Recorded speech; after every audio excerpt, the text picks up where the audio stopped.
ज्योतिष रतन केंद्र चैनल पर हमारे आप सभी प्रिय दर्शक गणों का बहुत बहुत हार्दिक स्वागत और अभिनंदन। मेरे प्रिय साथियों, मैं हूं आचार्य पंडित सर्वदानंद शर्मा। मेरी ओर से भी हमारे आप सभी प्रिय दर्शक गणों को एक बार फिर बहुत बहुत प्यार भरा नमस्कार। साथियों, आज हम एक ऐसे हिंदू पर्व के विषय में आपके साथ बात करने वाले हैं जिसका हमारे हिंदुओं के जितने भी पर्व हैं उसमें एक अलग स्थान है। और ये कौन सा पर्व है? जी हाँ, इसको कहते हैं बसंत पंचमी। तो आज हम आपके सम्मुख जो भी चर्चा करने जा रहे हैं वो बसंत पंचमी के पर्व को लेकर के करेंगे कि आखिर ये बसंत पंचमी का पर्व क्या है, क्यों मनाया जाता है, क्या इसका महत्व है, पूजा के तौर तरीके विधि क्या है और इसका पूजा का शुभ मुहूर्त क्या रहेगा और ये कब मनाई जाएगी इस वर्ष 2026 में बसंत पंचमी। आज ये सारी बातों पर बहुत संक्षेप में बात करेंगे आपके साथ और कोशिश हमारी रहेगी कि अधिक से अधिक जानकारी इसके माध्यम से, वीडियो के माध्यम से हम आपको बसंत पंचमी के विषय में दे सकें। तो बताना चाहेंगे साथियों कि देखिए, बसंत पंचमी का जो त्योहार है ये हिंदुओं का ये एक बहुत ही प्रसिद्ध त्योहार है जो वसंत पंचमी के नाम से भी जाना जाता है। इस पर्व को प्रतिवर्ष अत्यंत धूमधाम और उत्साह के साथ मनाने की परंपरा है। बसंत पंचमी में जो बसंत शब्द का अर्थ है, दो शब्दों से ये पर्व इसका नाम लिया जाता है, दो शब्दों को जोड़ के, बसंत और पंचमी। तो बसंत शब्द का अर्थ क्या है? बसंत शब्द का अर्थ है, यानी कि बसंत और पंचमी का अर्थ है पांचवें दिन से। जी हाँ, इस दिन ज्ञान की जो देवी हैं माता सरस्वती जी, उनकी आराधना करने की परंपरा है बसंत पंचमी के दिन। बसंत पंचमी से ही भारत में बसंत ऋतु की शुरुआत होती है, बसंत पंचमी के दिन से ही। और इस दिन महिलाएं पीले रंग के भी वस्त्र धारण करती हैं, पुरुष भी पीले रंग के वस्त्र धारण करते हैं।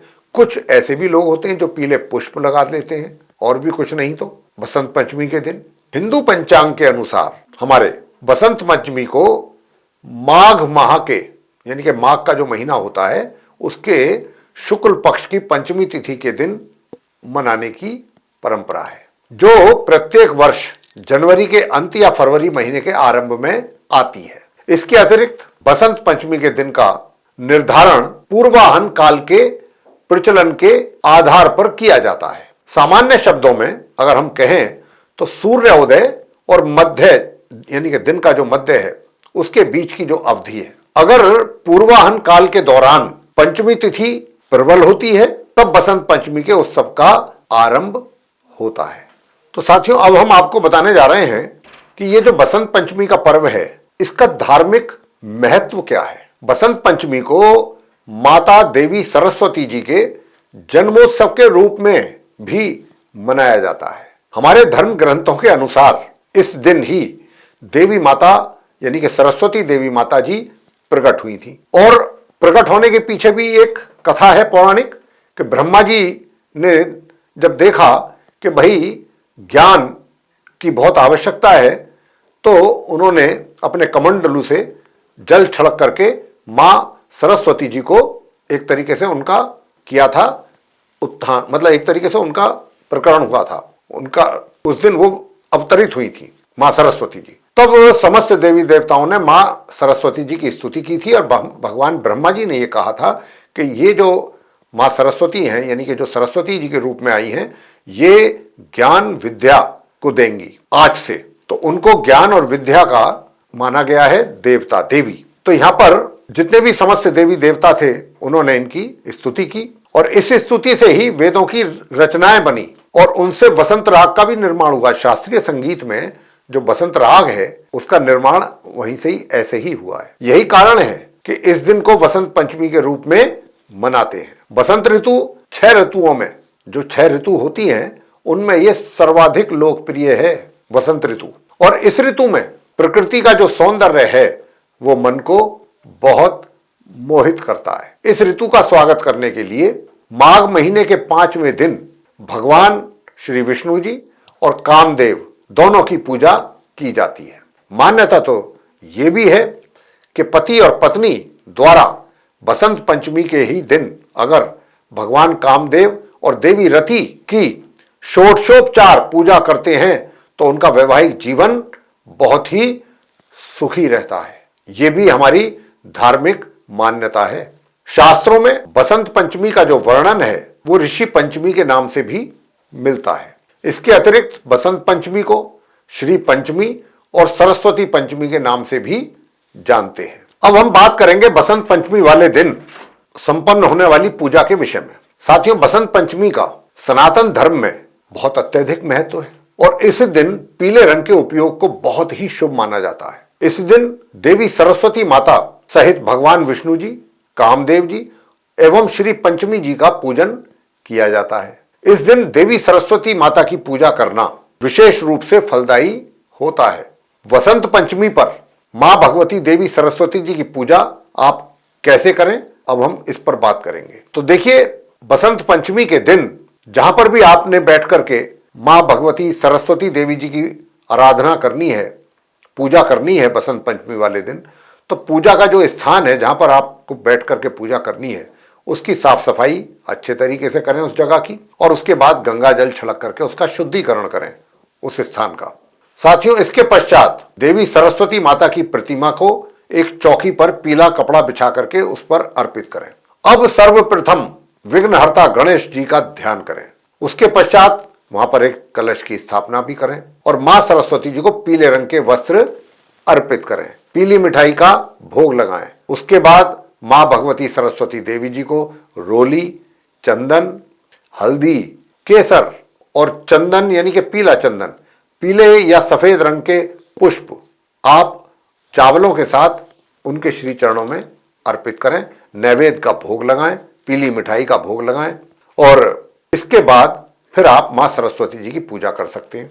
और मां देवी सरस्वती जी का आशीर्वाद आप प्राप्त करने के लिए जैसे कि सरस्वती चालीसा का पाठ है ये आप करें, या मां सरस्वती स्तोत्रम का पाठ आप कर सकते हैं।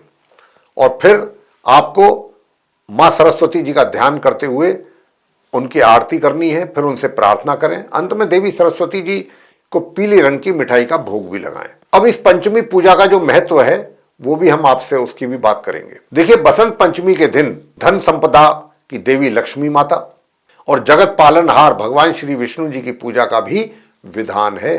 इस दिन कई लोग माता लक्ष्मी और मां सरस्वती जी की पूजा एक साथ किया करते हैं। सामान्य रूप से देवी लक्ष्मी माता की पूजा व्यापारी वर्ग के लोग ही किया करते हैं और इसी दिन मां लक्ष्मी जी के पूजन के साथ श्री सूक्त का पाठ करना भी बहुत ही फलदायी सिद्ध होता है। ऐसी हमारे धार्मिक मान्यताएं कहती हैं, धार्मिक मान्यताएं ऐसी हैं। साथियों, ये बसंत पंचमी का जो पर्व है ये क्यों है इतना विशेष, क्यों है इतना खास? बसंत पंचमी के दिन को माता पिता जो हैं अपने बच्चों की शिक्षा दीक्षा की शुरुआत के लिए बहुत शुभ मानते हैं। हमारे ज्योतिष शास्त्र के अनुसार तो इस दिन बच्चे की जो जिह्वा होती है, जीभ, इस पर शहद से ए बनाना चाहिए, इससे बच्चा ज्ञानवान होता है, ऐसा हमारे शास्त्रों में कथन है, ज्योतिष शास्त्र में। एवं शिक्षा जल्दी ग्रहण करने लगता है बच्चा। तो अगर आपके घर में भी कोई ऐसा बच्चा है तो उस दिन आप यानी कि बसंत पंचमी के दिन से आप ये शुभ कार्य करें ताकि आपका बच्चा भी आगे बहुत ही जल्दी ज्ञानवान हो और शिक्षा को जल्दी से ग्रहण करे। बच्चों को उच्चारण सिखाने के लिहाज से उच्चारण उनका सही होना चाहिए और जल्दी हो, सही उच्चारण, उसके लिए भी ये दिन बहुत ही शुभ माना जाता है। साथियों, 6 माह पूरे कर चुके बच्चे जो हैं उनको अन्न का पहला निवाला भी इसी दिन खिलाया जाता है। चूंकि बसंत ऋतु प्रेम की रुत मानी जाती है और कामदेव अपने बाण इस ऋतु में ही चलाते हैं, कामदेव जी, इस लिहाज से अपने परिवार के विस्तार के लिए भी यह ऋतु बहुत ही महत्वपूर्ण मानी जाती है। इसीलिए बसंत पंचमी को परिणय सूत्र में बंधने के लिए भी बहुत ही सौभाग्यशाली माना जाता है। वह बहुत से युगल इस दिन अपने दाम्पत्य जीवन की ही शुरुआत करते हैं। गृह प्रवेश से लेकर के नए शुभ कार्यों की शुरुआत के लिए भी इस दिन को बहुत ही शुभ माना जाता है, बसंत पंचमी का दिन। और इस दिन बहुत लोग कुछ जगहों पर पीले वस्त्र धारण करके आज के दिन पतंगबाजी भी करते हैं, यानी कि बसंत पंचमी के दिन। यह है विशेषता इस बसंत पंचमी के विशेष पर्व की। तो साथियों, अभी जो हमने आपके साथ चर्चा की बसंत पंचमी को लेकर के, अब हम आपको बताने जा रहे हैं अंत में कि ये जो बसंत पंचमी का त्योहार है इस वर्ष किस दिन किस तारीख को मनाया जाएगा और उसकी पूजा की शुभ मुहूर्त की समय अवधि क्या रहेगी। तो साथियों, ये जो बसंत पंचमी का पर्व है इस वर्ष 2026 को 23 जनवरी दिन शुक्रवार का होगा, उस दिन ये पर्व मनाया जाएगा। तो हम आपको बता रहे हैं मुहूर्त की समय अवधि पूजा के। तो पूजा का जो मुहूर्त रहेगा मां सरस्वती जी का, मां लक्ष्मी जी का, भगवान विष्णु जी का, कामदेव जी का, सबका, रति का, जिनका भी हमने अभी बताया गणपति जी का। तो ये जो आप पूजा करें, पूजा का जो शुभारंभ आपको करना है 23 जनवरी 2026 दिन शुक्रवार को प्रातः 7:13 से लेकर के दोपहर के 12:33 के बीच आप पूजा संपन्न अपनी कर सकते हैं बसंत पंचमी के पर्व की। इसका जो कुल समय अवधि रहेगा वो 5 घंटा 19 मिनट के लगभग है। तो साथियों, हम ये आशा करते हैं कि आज हमने जो इस कार्यक्रम के दौरान आपके साथ बसंत पंचमी जैसे महत्वपूर्ण पर्व को लेकर के चर्चा की है, और जहां तक भी हमसे हो सका जितनी भी महत्वपूर्ण बातें हम बसंत पंचमी को लेकर के आपके साथ साझा कर सकते थे, हमने करने की कोशिश की है। और हम ये उम्मीद करते हैं, ये आशा करते हैं कि ये जानकारी आपको पसंद ही नहीं आएगी, ये इस जानकारी का आपको लाभ भी मिलेगा। तो साथियों, अगर आपको हमारा ये वीडियो पसंद आया है तो इसको लाइक जरूर कर लें, और अभी तक अगर आपने हमारा चैनल सब्सक्राइब नहीं किया है तो चैनल को भी सब्सक्राइब जरूर कर लें। अधिक से अधिक मात्रा में वीडियो आप शेयर करें ताकि दूसरे जो लोग हैं वे भी बसंत पंचमी जैसे इस महत्वपूर्ण पर्व के विषय में उनको भी जानकारी प्राप्त हो सके। और अगर आप चाहते हैं कि आने वाले दिनों में जो भी हमारे वीडियोस बनेंगे एस्ट्रोलॉजी के भिन्न भिन्न विषयों पर, वे सब भी आप तक पहुंच सकें और आप उनका लाभ समय पर ले सकें, तो बेल आइकन प्रेस जरूर करें। साथियों, इसी के साथ अब हम इस कार्यक्रम को यहाँ समाप्त करेंगे। अपने आप सभी प्रिय दर्शक गणों से लेंगे इजाजत। तो आप सभी का सहृदय बहुत बहुत धन्यवाद। जय माता दी।